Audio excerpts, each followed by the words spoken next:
السلام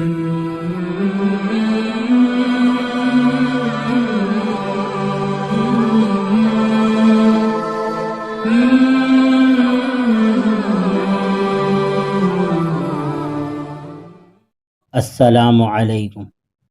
آج کی جو حدیث ہے وہ دعا کے متعلق ہے کہ حدیث شریف ہے، قال النبی صلی اللہ علیہ وسلم الدعاء مخ العبادہ۔ یہ حدیث شریف کا ترجمہ ہے کہ آپ صلی اللہ علیہ وسلم نے فرمایا دعا عبادت کا مغز ہے۔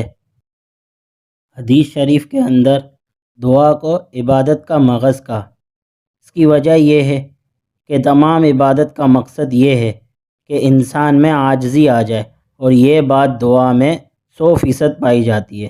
اس وجہ سے دعا کو عبادت کا مغز کہا کہ دعا کی اہمیت بتانے کے لیے، کہ دعا کی اہمیت کو سمجھانے کے لیے حدیث شریف کے اندر آتا ہے، جس کا مفہوم ہے کہ آپ صلی اللہ علیہ وسلم نے فرمایا کہ اللہ سے مانگا کرو، جو شخص اللہ سے نہیں مانگتا اللہ اس سے ناراض ہو جاتا ہے۔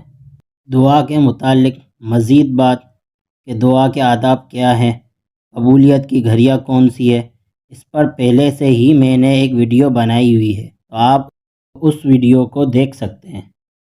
اب یہاں اتنی بات کرنا چاہتا ہوں کہ دعا کے قبول ہونے کے لیے ایک شرط یہ ہے کہ آدمی حرام مال سے بچے۔ یہ حدیث شریف کے اندر آتا ہے، جس کا مفہوم ہے کہ نبی اکرم صلی اللہ علیہ وسلم نے فرمایا، جس کا مفہوم ہے کہ مسافر پراگندہ بال پریشان حال شخص اللہ سے دعا کرتا ہے، لیکن اس کا کھانا، اس کا لباس اور اس کا مال حرام ہوتا ہے، تو کیسے اس کی دعا قبول ہوگی؟ اس لیے دعا کے قبول ہونے کے لیے ایک شرط یہ ہے کہ آدمی حرام مال سے بچے۔ تو پتہ چلا کہ دعا اصل عبادت ہے، کیونکہ اس میں انتہائی عاجزی ہوتی ہے۔